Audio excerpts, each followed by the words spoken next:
The red SL up there has had an annoying rattle that I've been trying to track down for a while, and I actually found out what it is today.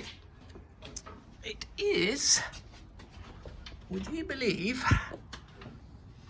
this drop link has come away from the sway bar and has been rattling on here on the dust plate.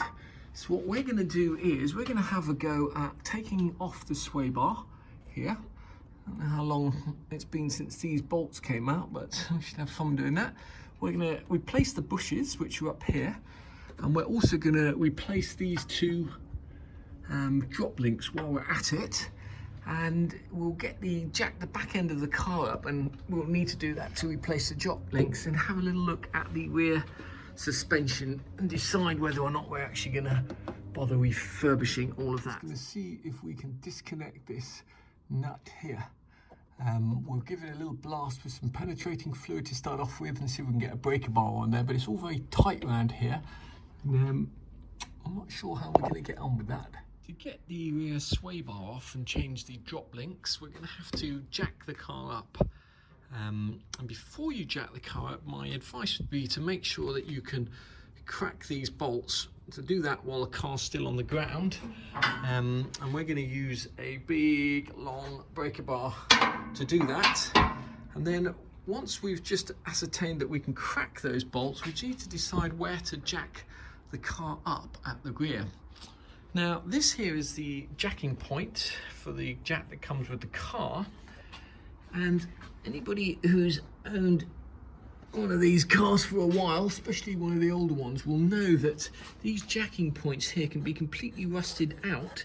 Although this car's got new sills, and this has all been addressed, what we're going to do is we're going to jack the car just here on this seam, and in order to do that we need to cut a groove in a piece of wood, because you don't ever want to jack the car up on this seam, otherwise you'll just crumple it. So the first thing we're going to do is cut a groove of wood so we can jack the car up. Better ways of doing this, but this is how I'm going to jack the car up. So I've cut a groove in this piece of wood here, and it's just being supported basically over the jacking point on some wood and bricks, and we've used this as a jacking point temporarily. Next job is to whip this wheel off. Get the wheel off, and just as a double safety measure, I'm just going to put that under here, just in case that does collapse. It's not going to collapse on my head. Okay, now when you buy these aftermarket drop links, they will come with two nuts on, one on either side, and you may be tempted to think that they're actually held on with two nuts, but they're not. The top part of the drop link is held on by a nut, but the bottom part of the drop link, this part here, it's symmetrical, it's the same both way round, but this bottom part actually screws into the hub, and to get it undone you're supposed to be able to get a 17mm spanner out there and basically unscrew it manually. However, the chances of you being able to do that on a drop link that's been on a car for 20 or 30 years is pretty slim. You will find that these are rusted solid, that nut, and that this here, this lower fitting, is rusted into the hub. So what we're going to do to try and get that off is just get a little bit of heat on here and see if we can actually burn off this plastic and basically disconnect the ball joint, and then get a socket on there instead of an open wing spanner. It's quite difficult to film this, but this is the bottom half of the drag link here, and it basically screws into the hub, and what you're supposed to be able to do is get a 17mm spanner around there and undo it, but that is just seized solid on this car. So we're going to try and get some heat on here and see if we can just break this loose, and then we should be able to get a socket on there, which should hopefully allow us to undo that fitting.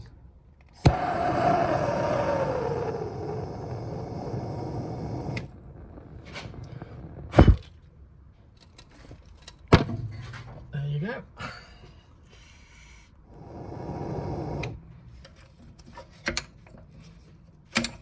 Okay, once we've got that bit off, we should be able to slip a 17mm socket over there, hopefully.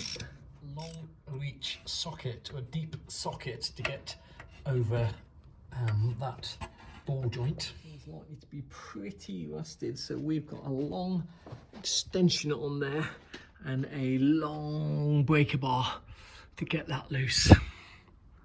They're tight, but with a bit of perseverance we got there in the end. So the chance of getting that off with an open-winged spanner is practically zero. Get yourself, if you haven't already got one, a deep 17mm wrench and a breaker bar, and then you'll be able to get that last fitting out. Okay, once you've broken the top part of this ball joint here, so the bottom part of the ball joint, you should be able to take this entire sway bar off, and then we can see what kind of state it's in and see if we can actually disconnect these drop links from the top there. You don't have to take the hub etc off to do this job, but we're probably going to be refurbishing all of this. But in the first instance, let's see if we can take this sway bar off by undoing the two bolts underneath. These bolts, if you can get them off without shearing them off, will be incredibly tight, and we're going to be using a huge long breaker bar on there to try and break those bolts. This is where, if you had an impact wrench, it would really come in handy to do things like that. I'm not going to do this one-handed, just break them off camera. You've got these bolts loose with a breaker bar. You should just be able to whiz them off with a standard wrench. Once you've got the two bolts out and the bracket off, in theory you should, you should just be able to take that down, and hopefully we can get that all out without having to take any of these brake hoses off. I've got the rear sway bar off. Let's have a closer look. We didn't have to remove any brake cables or the exhaust or anything to get that off. It's just a matter of wiggling it round.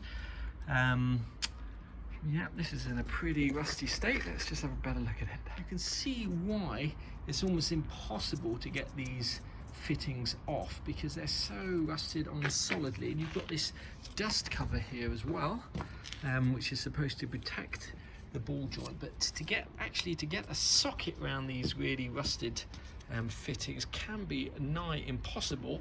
So what you normally do is you would knock this plastic here off, and then you'd get a long reach socket to get it out from that way.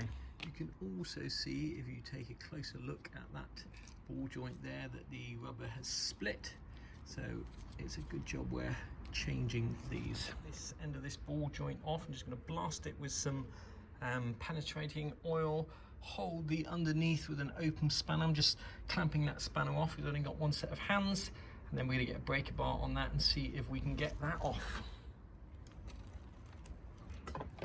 To try not to bend the outer fitting if at all possible.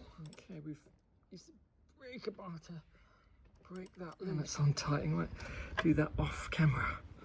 And that is on there tight. You could always use heat on here, or if you had there you go, an impact wrench, electric impact wrench, that would probably do the job as well. So we've got that fitting out. Let's have a little look at it, see what that looks like. Got to squeeze this little cover together to line up the holes. Okay, there we go. That's pretty rusted. So we're gonna pop all of this in a rust bath, probably get this sandblasted, and then put the new fittings in. It's worth mentioning that when you get the drop links from Mercedes, I don't think they come with that nut and that washer, so make sure you keep them if you are getting the parts from Mercedes. Back and pop these brackets in a rust bath, and then probably paint them. And just before we do, let's just remind ourselves of how they're held on. These are spring washers here that go on those bolts before they go back in the car. Now these bushes are still available for Mercedes, although the first time I phoned they said they weren't, but they are still available for Mercedes, and we've got a new set, although these actually look okay. Places like the SL shop do offer a exchange and refurbish of the whole sway bar, but it's about £600 or £700, So we're just going to refurbish our own. Okay, we've got the stabiliser or sway bar off, got all the fittings out, and we're going to either refurbish that ourselves or we'll send it off to be powder coated. I'm not going to do that in this video because I suspect what we'll end up doing is changing these CV joints here, possibly renewing the emergency or park brake shoes, and doing a video on how to get the hub off and how to get that brake disc off, or that brake rotor, which, my goodness me, was a effort in itself. So I think we're just going to end the video now, and perhaps the next series of videos is going to be how to completely dismantle the rear suspension and axles and rear diff, and renew all the seals, the rear subframe mounts and bushes, etc. We got our drop links from a company called Ace Parts on eBay. The cheapest we could find them for was £15.88 for the two of them. And just to put that in perspective, I think for one of those from Mercedes you'll pay about £37. So basically the money we'll save on that we can use to actually get the stabiliser bar powder coated and sandblasted. The rubber bushings are part number 116-326-0881, and they cost us £22.01 plus VAT, or a total of £26.41. If you are a Mercedes Club member, it's worth mentioning it, as Mercedes will often give you a small discount, which they did in this case.